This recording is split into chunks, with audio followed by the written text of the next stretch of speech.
All right, so a lot of people want to know about this, and I haven't made a video about this yet, and I think it's really worth talking about.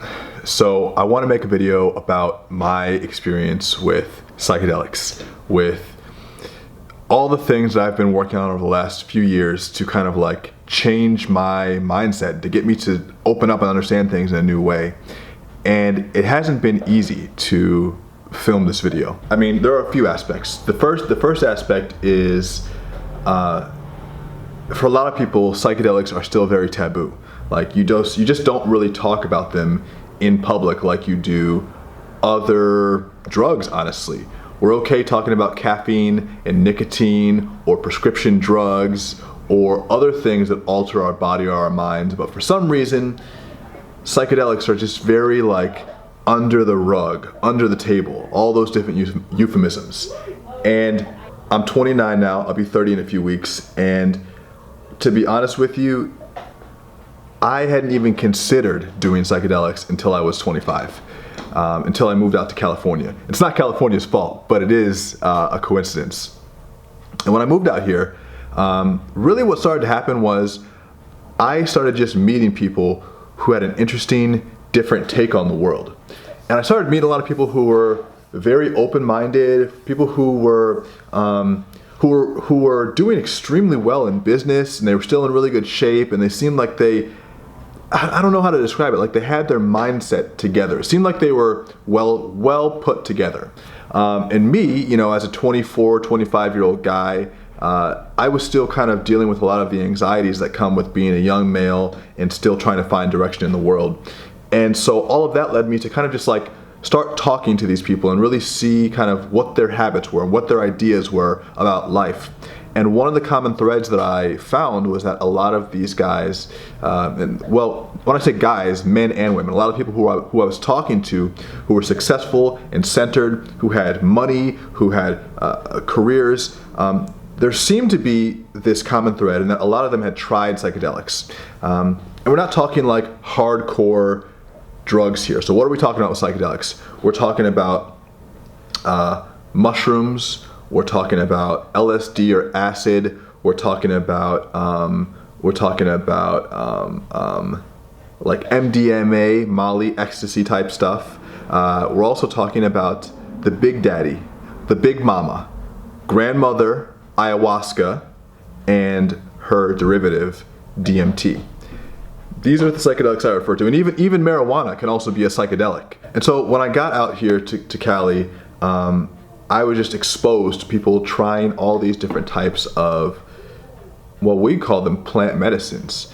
A lot of people are, just the nomenclature of drugs themselves creates a certain sense and a certain feeling that can positively or negatively impact how you perceive those substances. So for instance, when you call something a drug, that has a negative connotation because there's a war on drugs, because drugs are bad, because just say no to drugs. Drugs themselves, just the word creates a negative psychological effect.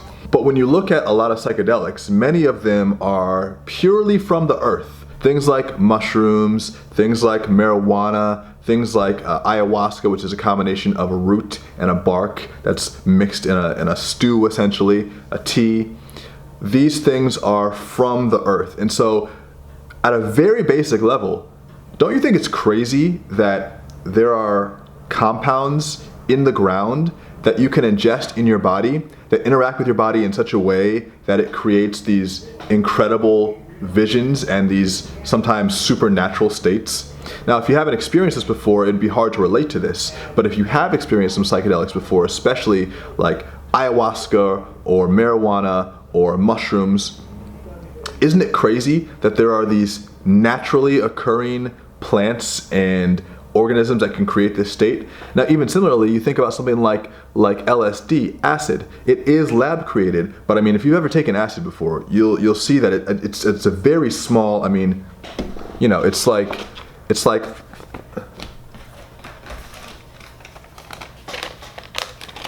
tab of acid might be like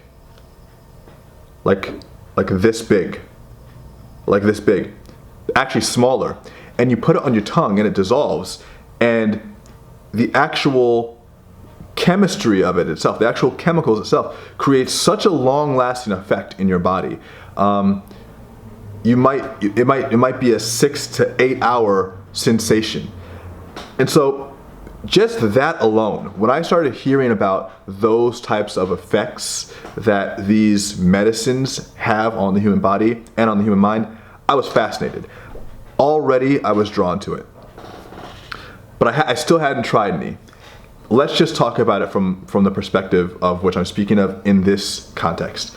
So anything that creates a visual, auditory, or tactile sensation that's extra normal, or that puts you in a trance state, or that creates visions or ideas that you feel come from outside you or from deep inside you. Psychedelics do all those things. And a lot of times with psychedelics, in fact, almost every time, I felt like the process happening in my body was completely natural.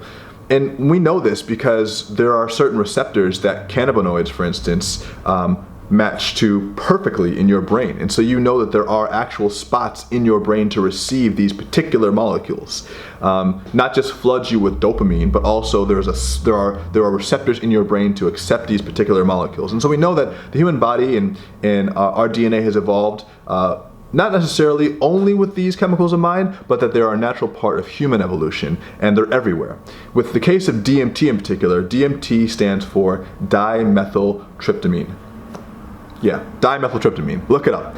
And what we know about this chemical, this compound, is that it seems to be released when we're born and when we die. This is the theory, and through various different studies we've concluded that it creates almost an out-of-body or a near-death experience for a lot of people. And there are multiple different types of DMT. There's NN-DMT and there's 5-MeO-DMT.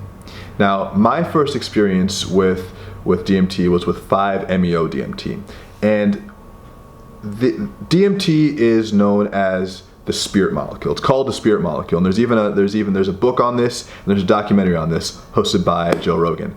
And so you should look that documentary up if you want more information on this. But essentially, DMT is a compound that, how can I put this? It breaks your ego down. It creates a scenario where you no longer feel as the person that you've known yourself to be your entire life. Now, what does that mean? Well, we've never had that frame of reference before. The way I like to think of it is, imagine that you're an action figure, and if you go to the store, you'll see that some action figures have their faces painted on, or some it's even a sticker goes over their face, and that sticker or that face is the personality. But behind that face or that personality is just raw form, and it's something that was created and can be destroyed but will never completely go away. And that's you. That's you. You are a physical form and a spiritual form, and you are an energy form, and you're wrapped in this personality. You're wrapped in the ideas of the things that you've known in the past. You're wrapped in your memories of your past. You're wrapped in your ideas of what you think is going to happen in your future. You're wrapped in the thoughts that you have on a daily basis. You're wrapped in your relationships. All of that is your personality. And that stuff, while it's the joy of our lives, while it's oftentimes the focus and the center point of our lives, often becomes a barrier, and it becomes a boundary that forces you to stay inside a certain set of parameters, a certain set of guidelines. And as you go through your life inside of your personality, you often will feel restricted. Even if you can't put your finger on it, you'll feel like there are just some things I can't do or think or say or be because I'm me, and I can only do this, or I can only do that. Well, with DMT or its grandmother level, ayahuasca, which we'll talk about in a later video, it shatters that perception, and it's what's called ego death. A lot of voyagers, a lot of psychedelic journeyers have called this ego death. So unlike any other type of psychoactive plant or psychoactive medicine, take for instance marijuana. When you smoke weed, you'll get this high, and the high, depending on what type of strain it is just more gradual. you'll smoke it and you'll feel more and more uplifted the more and more you inhale. With DMT, there's none of that. So you can either smoke DMT in the same way you would smoke weed, or you can vape it. Either way though, when you ingest it, there is no momentary uplifting. It's an instant takeover, and you can almost feel your soul lifting out of your body, and you can feel almost your body being left behind as your soul leaves. I know this sounds scary, I'm only describing my experiences. And what everyone sees is individual, but generally there are some trends. One trend is feeling every single emotion, having every single thought you've ever had, understanding every single thing that's ever happened to you all at once. And imagine having all these realizations stacked on top of each other at once. If you were to have that, imagine if you were to go to a bookstore and you were to be able to absorb all the information in every book that was in the store. Imagine how that would be both exhilarating, incredibly enlightening and freeing, and also very, very terrifying. Because this level of knowledge and the perspective of the totality that you get just by understanding that brief glimpse is frightening, and it's comprehensive, and it's very intense. And it's something that causes a great shift in your mind. When I was in high school, my math teacher, Mr. Carroll, he was teaching us calculus, and he was saying, you know guys, you're gonna go through this class and you'll get whatever grade that you get, and most of you, if not all of you, will forget calculus. But you will remember at one point that you've learned it, that you had learned it, and that will give you the confidence to know that you can do it again if you need to. And that will give you the confidence to know that you have a reference point next time. And that is what, at the very bottom level, the very core, I've taken from my experiences with psychedelics. I now have a reference point for the totality of who I am, for the bigness that is the universe, right? The absolute bigness that is the universe. And that alone is worth its weight in gold. Throughout my journey in life, there are definitely times when I feel down, when I don't feel as infinite, when I feel very limited, or I feel boxed in and trapped and scared. And these journeys that I've taken just through different plants, and with the help of different guides and shamans through this process, it has given me a reference point that's permanent. And it's something that wasn't there before. It's something that I can refer to even in my mind. And even if that sensation isn't as strong as it is during these trips, and it will fade over time until you do it again, even if my recollection in that moment isn't as strong and I don't feel the exact same feelings I did during the trip, I know there's a reference point. And I know that at one point I felt that limitless energy inside me. And I felt that pure potential, that pure creative force. I felt the God force.